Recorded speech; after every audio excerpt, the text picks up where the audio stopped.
नमस्कार सभी को।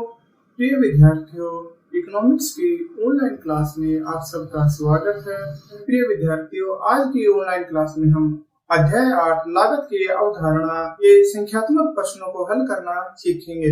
विद्यार्थियों, परीक्षा में आपको एक ऐसी टेबल दे दी जाएगी और कहा जाएगा कि इस तालिका को पूरा करो। तो आज की ऑनलाइन क्लास में हम लागत से संबंधित तालिकाओं को पूरा करना सीखेंगे। इन तालिकाओं को सीखने के लिए हमें इसकी शब्दावली को जानना आवश्यक है। तो सबसे पहले हम इन्हीं को सीखते हैं। सबसे पहला हमारा शब्द है टोटल कॉस्ट या कुल लागत। किसी भी वस्तु का उत्पादन करने के लिए जो कुल खर्च होता है, कुल व्यय होता है, उसे कुल लागत कहा जाता है। अगला हमारा बिंदु है TFC, टोटल फिक्स्ड कॉस्ट, यानी कि कुल बंधी लागत। इन्हें अचल या पूरक लागतें भी कहा जाता है। ये लागतें ऐसी लागतें होती हैं जो उत्पादन की मात्रा के अनुसार परिवर्तित नहीं होती हैं। उत्पादन चाहे शून्य हो या अधिकतम, ये स्थिर रहती है। इसके विपरीत टोटल वेरिएबल कॉस्ट, कुल परिवर्तनशील लागत उत्पादन की मात्रा के अनुसार घटती या बढ़ती रहती है। शून्य उत्पादन पर कुल परिवर्तनशील लागत शून्य होती है तथा उत्पादन बढ़ने के साथ साथ ये बढ़ती जाती है। TBC को मुख्य लागतें भी कहा जाता है। अगला हमारा बिंदु औसत बंधी लागत। कुल बंधी लागत को उत्पादन की मात्रा से भाग देने पर हमें औसत बंधी लागत प्राप्त होती है, अर्थात प्रति इकाई बंधी लागत को औसत बंधी लागत कहा जाता है। इसी तरह एवरेज वेरिएबल कॉस्ट, औसत परिवर्तनशील लागत, यानी प्रति इकाई परिवर्तनशील लागत को औसत परिवर्तनशील लागत कहा जाता है। इसे निकालने के लिए कुल परिवर्तनशील लागत को उत्पादन की इकाइयों से भाग कर दिया जाता है। इसके बाद हमारा बिंदु आता है सीमांत लागत। वस्तु का उत्पादन करते समय एक इकाई अधिक उत्पादन करने या कम उत्पादन करने से कुल लागत में जो अंतर आता है उसे सीमांत लागत कहा जाता है। औसत लागत, कुल लागत को उत्पादन की इकाइयों से भाग देने पर हमें औसत लागत प्राप्त होती है। प्रति इकाई लागत को औसत लागत कहा जाता है। अगला हमारा बिंदु है कि इनको हम कैसे निकालेंगे। टोटल कॉस्ट है वो हमारी निकलती है टोटल फिक्स्ड कॉस्ट जमा टोटल वेरिएबल कॉस्ट, यानी बंधी लागत और परिवर्तनशील लागतों का योग ही कुल लागत कहलाता है। सीमांत लागत, मार्जिनल कॉस्ट कैसे निकलेगी। कुल लागत की n इकाई में से कुल लागत की n-1 इकाई घटा देने पर हमें सीमांत लागत प्राप्त होती है। AC, औसत लागत, जिसे ATC यानी एवरेज टोटल कॉस्ट के नाम से भी जाना जाता है, वो कैसे निकलेगी। कुल लागत को उत्पादन की इकाइयों से भाग देने पर या औसत बंधी लागत, स्थिर लागत जमा औसत परिवर्तनशील लागत। एवरेज फिक्स कॉस्ट कैसे निकालेंगे। जैसे अभी हमने बताया, कुल बंधी लागत को उत्पादन की इकाइयों से भाग देकर हमें औसत बंधी लागत प्राप्त होती है। इसी तरह एवरेज वेरिएबल कॉस्ट, कुल परिवर्तनशील लागत को उत्पादन की इकाइयों से भाग देने पर हमें औसत परिवर्तनशील लागत प्राप्त होती है। अब हम एक संख्यात्मक प्रश्न को हल करके सीखते हैं। हमें दे रखा है उत्पादन की विभिन्न इकाइयां और इन इकाइयों पर कुल लागत यानी कि टोटल कॉस्ट। सबसे पहले हमने निकालना है TFC, टोटल फिक्स्ड कॉस्ट। अभी हमने सीखा है कि उत्पादन की शून्य मात्रा होने पर भी जो लागत होती है वो बंधी लागत कहलाती है। तो यहाँ से हम देखेंगे कि शून्य उत्पादन पर भी 120 रुपए लागत आ रही है, तो इसका अभिप्राय है कि ये बंधी लागत है। तो हमारी बंधी लागत 120 रुपए। साथ ही हमने यह जाना था कि कुल बंधी लागत उत्पादन के प्रत्येक स्तर पर समान रहती है। तो हमारी TFC हर बिंदु पर 120 ही रहती है।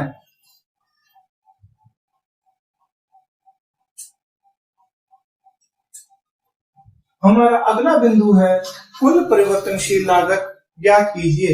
हमने अभी सीखा है कि कुल लागत है वो बंधी लागत और परिवर्तनशील लागत का योग है। तो हमारे पास कुल लागत है, हमारे पास बंधी लागत है, तो इन दोनों का अंतर है वो हमारी परिवर्तनशील लागत होगा। तो उत्पादन की 0 इकाई पर परिवर्तनशील लागत 0, पहली इकाई पर 150 में से 120 गए, 30, 50, 66, 80, 100 और 150। इस तरह से हमें परिवर्तनशील लागत है वो प्राप्त हो जाती है। अगला बिंदु है हमारा औसत बंधी लागत। बंधी लागत को उत्पादन की इकाइयों से भाग देने पर हमें औसत बंधी लागत प्राप्त हो जाएगी। तो ये हमारी बंधी लागत, इसको उत्पादन की इकाइयों से भाग देने पर हमें औसत बंधी लागत प्राप्त हो जाएगी। तो उत्पादन की 0 इकाई पर 120 है, तो हमारी औसत बंधी लागत है वो अनंत होती है। उत्पादन की 1 इकाई पर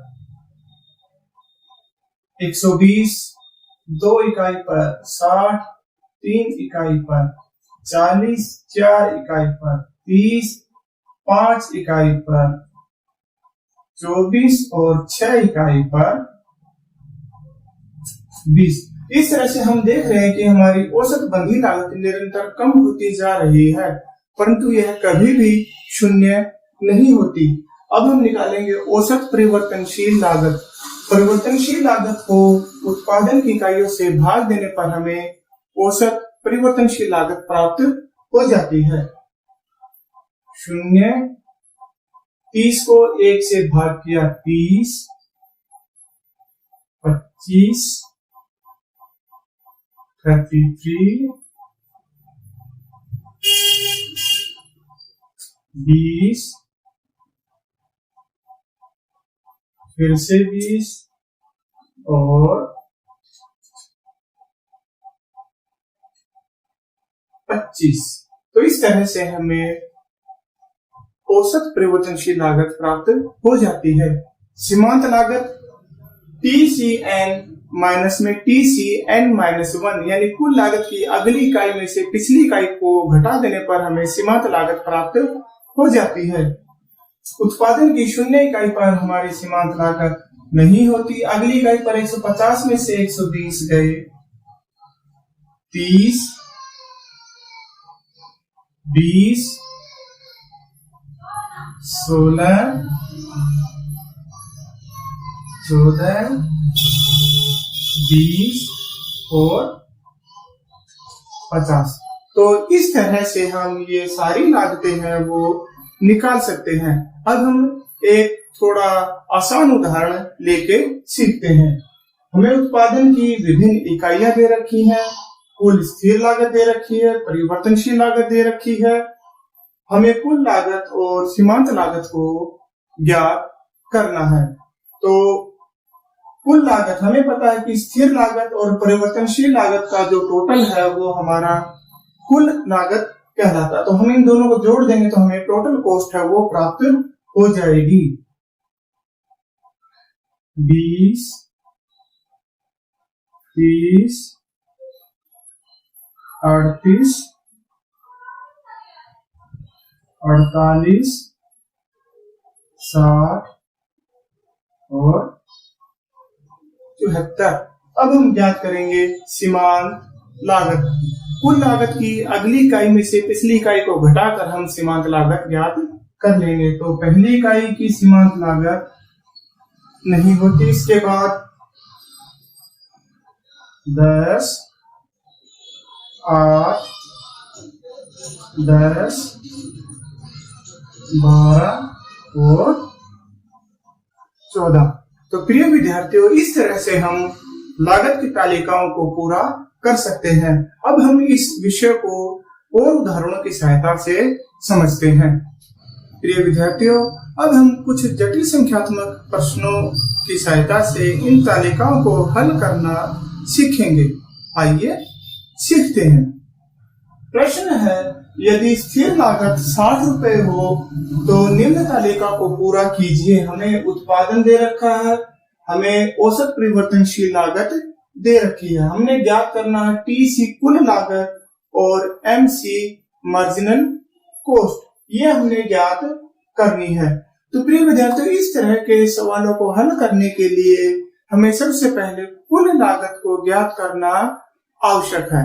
हमें पता है कि जो हमारी कुल लागत है वो फिक्स कॉस्ट और वेरिएबल कॉस्ट है, उसका योग होती है। इस उदाहरण में हमें पता है कि जो स्थिर लागत है वो 60 रुपए प्रति इकाई है, तो इसे फिक्स कॉस्ट या टोटल फिक्स कॉस्ट वो हमारी 60 रुपए प्रति इकाई है। अब हमें कुल लागत को ज्ञात करने के लिए टोटल फिक्स्ड कॉस्ट को ज्ञात करना है, परंतु हमारे पास है वो औसत परिवर्तनशील लागत है। तो औसत परिवर्तनशील लागत से कुल परिवर्तनशील लागत ज्ञात करने के लिए हम इसे उत्पादन की मात्रा से गुणा कर देंगे। तो हमारा टीवीसी आ जाएगी हमारी एवीसी इंटू में क्यू, तो यह आ जाएगा 20, 30 और 60। तो इस तरह से हमारा कुल बंधी लागत भी आ गई हमारे पास और कुल परिवर्तनशील लागत भी प्राप्त हो जाती। तो अब हम कुल लागत आसानी से ज्ञात कर सकते हैं। इन दोनों का योग है वो हमारा कुल लागत कहलाएगा। प्रिय विद्यार्थियों, हम यहाँ पर एक काम और कर सकते हैं।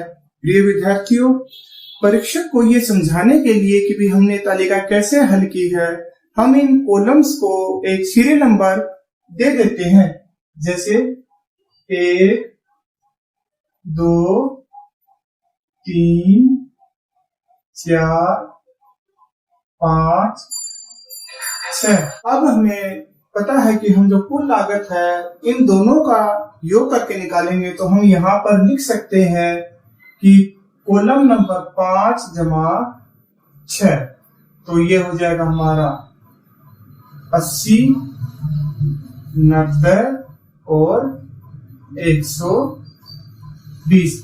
सीमांत लागत कुल लागत की इकाइयों को क्रमशः घटाते जाने पर हमें सीमांत लागत प्राप्त हो जाएगी। तो पहली इकाई की सीमांत लागत नहीं होती, उसके बाद 90 में से 80 गए, 10 और 120 में से 90 गए, ये हो जाएंगे हमारी 30।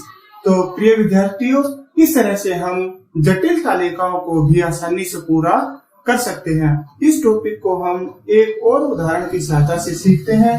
हमें उत्पादन की इकाइयां दे रखी हैं, औसत लागत दे रखी हैं, हमने सीमांत लागत ज्ञात करनी है। तो जैसा कि हम पहले सीख चुके हैं कि लागत से संबंधित सवाल करने के लिए, इस तरह के सवाल करने के लिए पहले हमें कुल लागत का पता होना आवश्यक है। तो सबसे पहले हम कुल लागत ज्ञात करते हैं। टोटल कॉस्ट, औसत लागत को उत्पादन की इकाइयों से गुणा करके हम कुल लागत है वो प्राप्त कर सकते हैं। तो 10, 18, 21 और 24। पिछले उदाहरण की तरह हम यहाँ पर भी इन कॉलम्स के नंबर दे देते हैं। यहाँ पर हम आसानी से बता सकते हैं टोटल कॉस्ट वो कैसे आई है। वो आई है कॉलम नंबर 1 गुना कॉलम नंबर 2। तो इस ऐसा करने से जो परीक्षक है उस पर एक अच्छा प्रभाव पड़ता है और ये बात आपको अतिरिक्त अंक प्राप्त करने में सहायक होती है।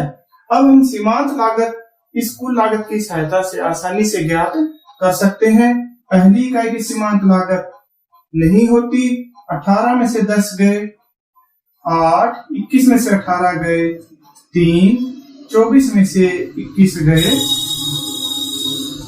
3। तो प्रिय विद्यार्थियों, इस तरह से हमारा ये लागत की तालिकाएं पूरे करने का जो विषय है वो समाप्त होता है।